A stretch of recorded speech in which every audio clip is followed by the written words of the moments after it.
Hey everyone, welcome to Churchill Musicians Club. Today we'll be hosting a AP Music Theory workshop. So to sign up and become a member, go to our bit.ly link, bit.ly/cmc-signup, and please use your MCPS account to join us.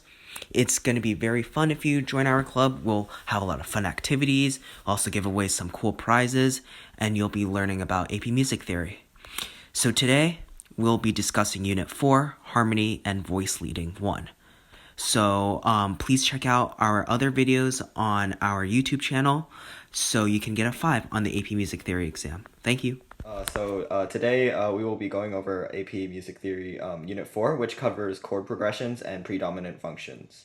So the first thing we're going to be talking about today is figured bass, which is the shorthand method of notating chords that was commonly used during the Baroque era. So the note written on the staff is the bass or the lowest note. So for example, a 6 in the lower staff means to play the bass in addition to the note a 6 above the bass. As you can see in the fourth beat of measure 4, you have an A flat, and so the note a 6 above the bass would be an F, so you would play the F in addition to the A flat. So accidentals affect the note indicated by the number. If there is no number, like in measure 7, you can see there's a natural there. So that means the accidental affects the note a third above the bass. So in this case, you'll have in measure 7, you have a C in the bass.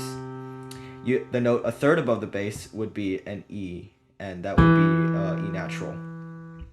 Each triad and 7th chord has a different notation in figured bass. So a root position triad's notes are a 5th and a 3rd above the bass, so it's written as 5-3 in figured bass. Similarly, a first inversion triad's notes are a 6th and a 3rd above the bass, so it's written as 6-3, and a second inversion triad is written as 6-4 for a similar reason. So for 7th chords, there are 4 chord members, so instead of 3. So there are 3 numbers written in figured bass as opposed to 2 for triads. So a root position 7th would be 7, 5, 3. A first inversion 6, 5, 3. Second inversion 6, 4, 3. And third inversion 6, 4, 2. So in addition to those long forms, each triad and 7th chord has an abbreviation in figured bass, and some of those are a bit arbitrary. So root position triads, they have no abbreviation, so they're abbreviated as nothing. So an example of this would be in measures 9 to 10 of the excerpt. So in measures 9 to 10 of the excerpt, you can see there's no number underneath the notes, which means you play triads in root position. So it will sound like this. Something like that. Disregarding the rhythms and everything. So first inversion triads are abbreviated as 6. As you can see in the excerpt in the fourth beat of measure 4. In this case, it would be a first inversion triad based on A flat, which would be an F minor triad in first inversion. And so second inversion triads are abbreviated as 6-4, which is the same as the long form. For 7th chords, as you can see, a root position 7th is abbreviated as simply 7, a first inversion as 6-5, a second inversion as 4-3, and a third inversion as 4-2 or simply 2. To remember the figured bass shorthand of 7th chords, you can remember that the AP Music Theory hotline is 1-800-765-4342. And if you want, you can pause this video and take a screenshot of this table. So the excerpt on the slide sounds like this.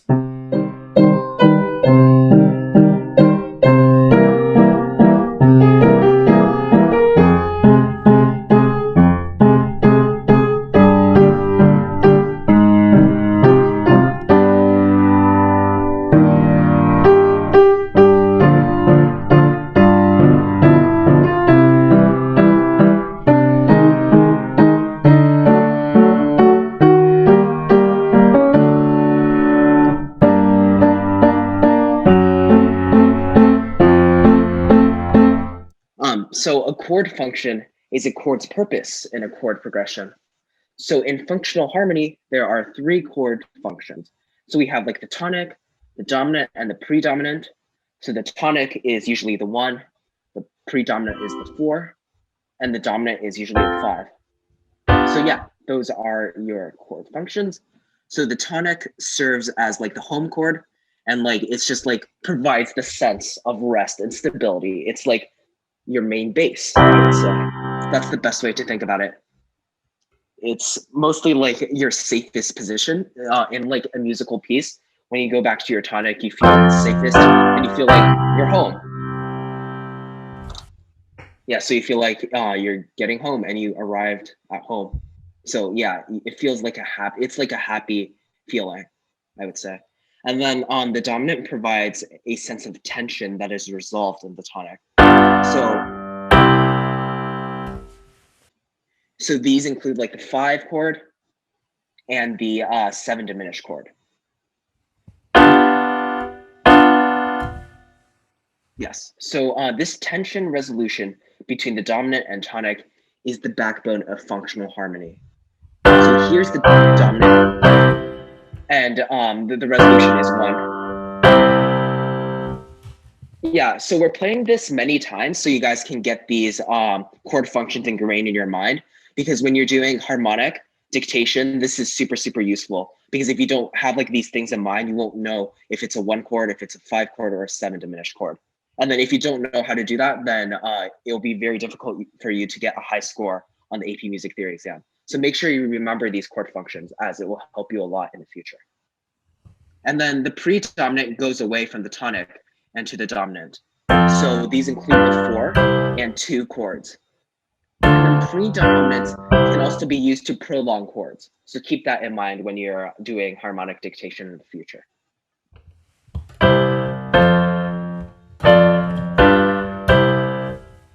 Okay, now we're going to be... We will talk about cadences. Stay tuned. Yes. So now let's talk about the fundamental progression. So as discussed earlier, the motion between the 1 and the 5 chords is one of the backbones of functional harmony. The fundamental progression is the most basic progression in all of tonal music, consisting of the 1, 5, 1 chord. So in that order, and then this progression serves as the basis for all other chord progressions. So yeah, you can insert chords in the middle of the 1-5-1 to extend it, but like the 1-5-1 is just like a basic outline. So I would say the easiest analogy is think about this as like an English essay. So the 1 being the topic sentence, the 5 being your supporting evidence and analysis portions, where you talk about all the details and stuff like that. And then you're going back to your 1, which is the conclusion or the concluding sentence of your paragraph. So I think that's the best analogy in this case. So here's an example chord progression that's based off of the fundamental chord progression. So you have the 1, and then you can insert whatever chords you want in the middle. And here's a 5, and here's a 1. Okay. And then do you guys know what makes the dominant so unstable? So what makes it unstable is that it has 2 tendency tones, or tones that you want to resolve. Those are called tendency tones. And then the 2 tendency tones are the leading tone. In C major, that would be the B, which leads you back to the tonic, which is the C. And then there's also the supertonic that resolves down to the tonic. Yeah, so that is the supertonic. So keep those in mind when you're doing progressions. All right, and now we're moving on to cadences. Cadences are 2 chord units that mark the end of a phrase, almost like a punctuation mark at the end of a sentence. The authentic cadence and the half cadence are functional cadences, and they contain the 1 and the 5, which, as mentioned earlier, are the most important parts to tonal harmony. 1 and 5. The authentic cadence is dominant to tonic, usually 5 or 5-7 to 1, and provides a sense of finality. So here is 5 to 1. And here's 5-7 to 1. Notice there is an extra note in the 5-7. You can think of this like a period at the end of a sentence. There's also two types of authentic cadences, perfect and imperfect. Perfect authentic cadences, or PACs, sound the most final. You can think of PACs like an exclamation mark. PACs have both chords in root position.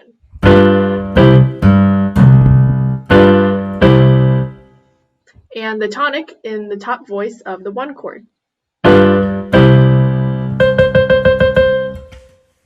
Yeah, so that's a PAC for you. Again, as review, they have both chords in root position, and the tonic is in the top voice of the one chord.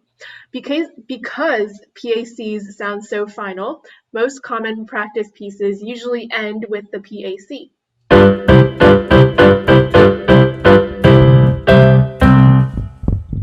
That was an example from Beethoven. Now, there are imperfect authentic cadences, known as IACs. And IACs do not satisfy one or both of these qualities. The chords can be inverted, and the top voice does not have to be a tonic.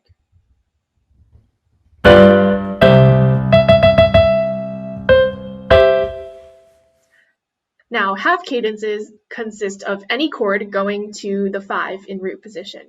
Usually this is 1. As the 5 chord is unstable, this cadence sounds unfinished.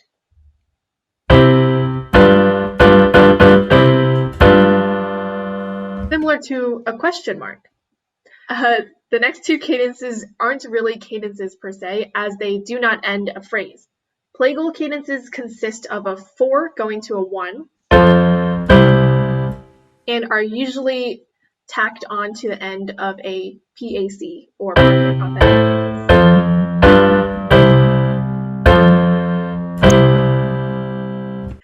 cadence. This cadence is also known as the Amen cadence, maybe used in church, as the word Amen at the end of hymns is usually set to a plagal cadence. Yeah. Deceptive cadences, on the other hand, consist of the dominant chord going to something other than the 1.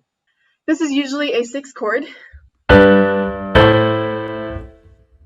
it can also be different types of 6, such as flat or a 1-6.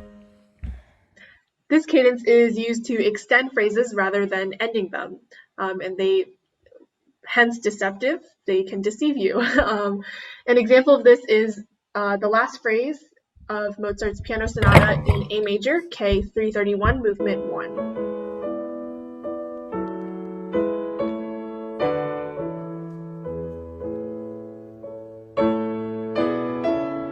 The difference between a deceptive cadence and an imperfect authentic cadence is that deceptive cadences do not end phrases, but imperfect authentic cadences do. In Mozart's K 331, since the 5 to 1-6 progression is being used to extend a phrase and does not end it, this is a deceptive cadence, not a imperfect authentic cadence. All right, now we're going to talk about soprano, alto, tenor, and bass chorale texture. So this chorale texture consists of 4 voices, again, soprano, alto, tenor, and bass, each of which is singing an independent melody. An example of this texture is a Bach chorale linked in the description below. There are different ways you can go about voicing chords and chord progressions in SATB texture. Open position.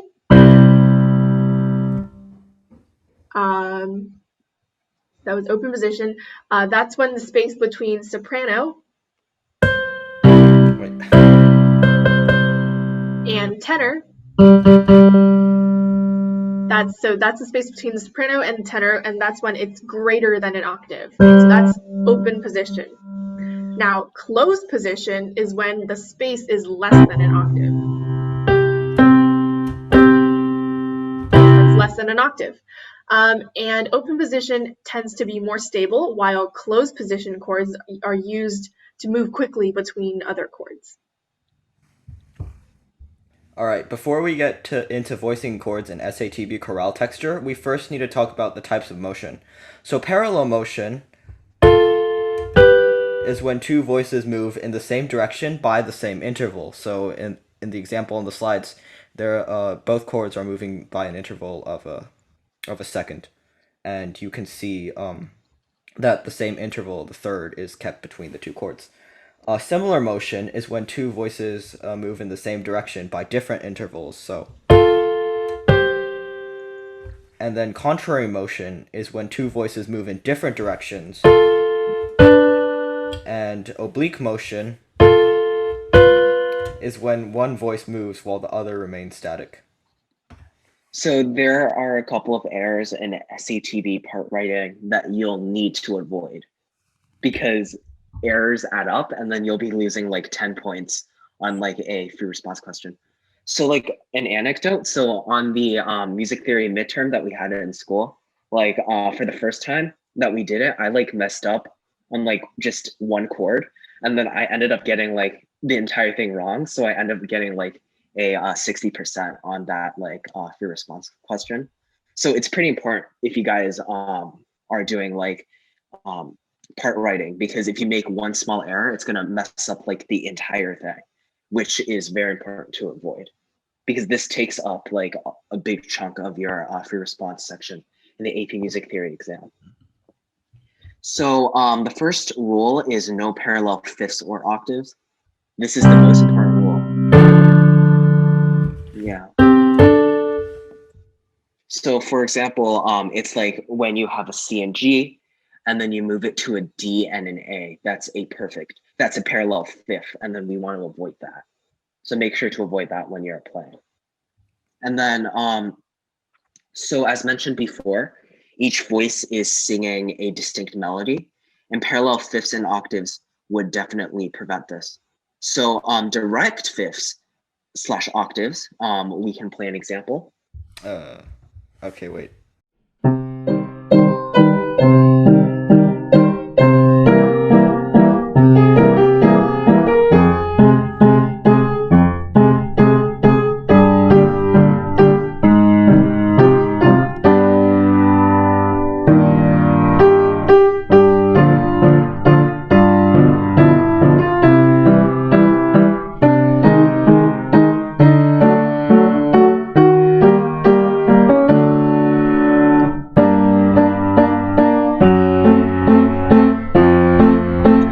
Direct fifths / octaves, when a fifth / octave in the outer voices are approached by a leap in the soprano, and a leap or step in the bass are also not allowed. So be mindful of that when you're doing part writing. And then make sure don't double leading tones, because if you double leading tones, if you resolve both of those leading tones, they'll end up being parallel octaves. So you'll be making two mistakes at once, which is very, very bad. So make sure don't double leading tones, because if you double them, you're going to be making a leading tone mistake, and you'll also be making a parallel octave in the next chord. So be sure to not make that mistake. And then, but you could, yeah. And then also you don't cross voices or overlap them. So when one voice sings above another voice, you're voice crossing. So for example, the soprano sings C, D, C, and then the bass can't sing like A and then E, the higher E, and then back to B. So you can't really do that. So make sure to avoid that when you're doing voice leading. Just don't cross voices. Make sure that the soprano is always at the top and the bass is always at the bottom. And then the inner voices will stay in between. And then the inner, yeah, and then just be mindful of that. And then as you can see in the example on the slide, the G in the soprano / higher voice is lower than the B, or like the alto in the lower voice in the next sonority, something that you'll need to avoid. So make sure to avoid that, because that is a gigantic mistake. Yeah, so and check the spacing between notes. They can be greater than an octave, except between the tenor and they cannot be greater than an octave except for the tenor or the tenor and the bass. So make sure that for the upper voices, they are less than an octave apart. But it's okay if your bass is further. My hands are Yes. And then you also need to check the spacing. That's a very important thing to do. And then leaps of diminished and augmented intervals are also prohibited, as they are awkward to sing. So you'll want to be mindful of this, especially when you're writing in minor. So something like between the 6th and 7th scale degree, that's going to be an augmented second. You'll generally want to avoid that. Okay. Yeah. And then there are some exceptions to this rule, but for right now, don't worry about it. Just make sure to like avoid diminished and augmented intervals because they are very ugly. And if you want to make your music beautiful, then just avoid those intervals and you'll be fine. And then when I first got acquainted to these rules, I thought they were like super overwhelming. But don't worry, because after 1 or 2 months, it'll be okay. After you do like 5 or maybe even 6 practice worksheets on these, you'll definitely be okay. Because these things will just get recycled in your mind. And then you'll just remember to avoid parallel fifths, remember to not cross voices, remember to keep the spacing less than the octave between the upper voices, and avoid diminished and augmented intervals. Those just come naturally to you. So just make sure to like keep on practicing and you'll definitely remember all of these errors to like avoid. Okay, so with voice leading with root position triads, a rule of thumb when working with SATB chorales is to identify common tones and repeat them. When the root moves by an interval of a fourth or fifth, you can either hold the common tone in one voice while the other 2 voices move by a parallel motion, or you can have 3 upper voices move in similar motion, 2/3, 1 step. And here's the other method 2.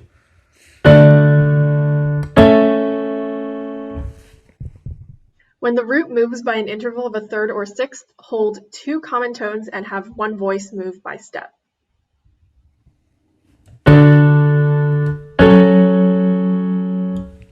When it moves by second or seventh, 3 upper voices will move in contrary motion against the bass.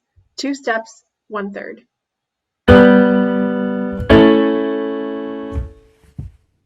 If you want to practice more part writing, there is a Google Doc in the description below, and you can check it out. Now we'll move on to voicing the fundamental progression.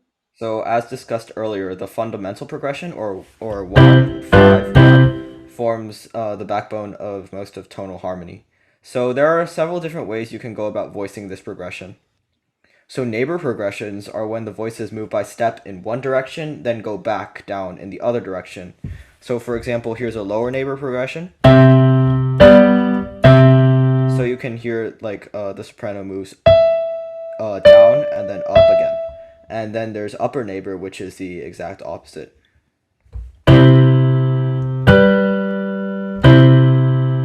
So note that the second chord in the example upper neighbor progression contains a leading tone, which is a B in this case, that needs to resolve up to the tonic.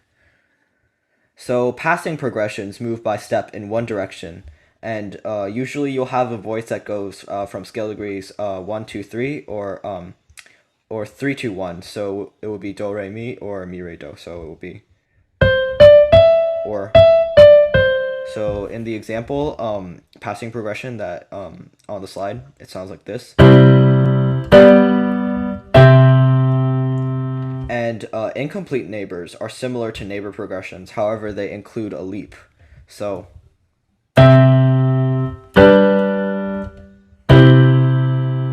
you can hear there's a leap between the E and the B in the soprano voice. Okay, so now let us talk about the dominant seventh. So we have the dominant seventh or the B7, which consists of 4 chord members. So we have the root, the third, the fifth, and the seventh. So yeah, that is our dominant seventh.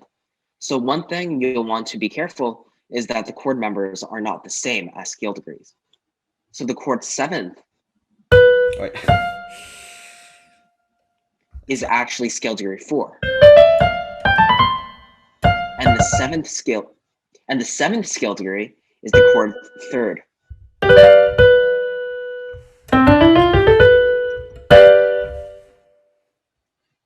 All right, and then the dominant seventh contains 2 tendency tones, which makes it so that makes it even stronger than the 5 chord. The third / leading tone, which resolves to the tonic and 7th scale degree, and the 7th scale degree, degree 4, resolves to the mediant. And then these create a tritone, which resolves either outwards to a 6th or inward to a 3rd. Yes. Something to keep in mind also is that the dominant 7th is basically the 5th scale degree of a given key, and then you choose 1, 3, 5, 7. So even though this starts on G, this is the dominant 7th of C major. But if you have a dominant 7th on C, it actually belongs to F major, and so on and so forth. So for voicing the dominant 7th, when part writing using the dominant 7th, the 5th may be omitted. This is because the root sets a foundation of the chord, and the 3rd determines the quality of and that determines whether it's major or minor. And the 7th creates dissonance with the 3rd, forming the tritone that makes the 5/7 so strong. To voice the dominant 7th chord, or 5/7, you can either go from a complete 7th or one with all the chord members. You can go from that to an incomplete tonic, as in example 1. Or you can go from a incomplete 7th to a complete tonic, example 2. In example 2, or in incomplete 7th to complete tonic, is more common when part writing. However, in order to make both chords complete, the tritone is left unresolved, as in example 3. Wait, yeah. It's best not to use example 3 too often, but these are all 3 possibilities, I guess. There are 4 inversions of the 5/7 chord. You have root position or 7, first inversion or 6/5, the second inversion or 4/3, and the seventh and the third inversion or 4/2. So first inversion 5/7 chords or 6/5 chords, which sound like this, contain the chord third or leading tone in the bass, which resolves up to the tonic. So it's most commonly used in a neighbor progression to prolong the tonic or to make it span a longer period of time. So like in example 1.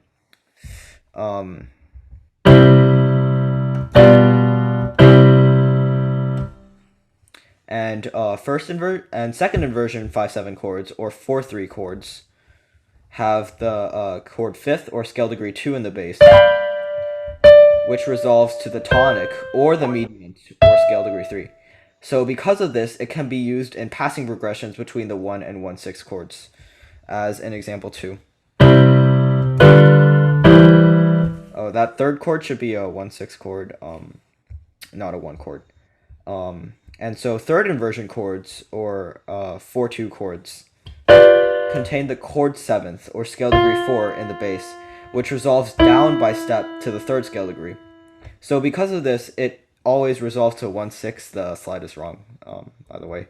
It should say 1/6 instead of 1, which has a 3rd scale degree in the bass. So a common chord progression using the 5/7 chord in third inversion would be a 5, 5/4/2 to 1/6, or example 3.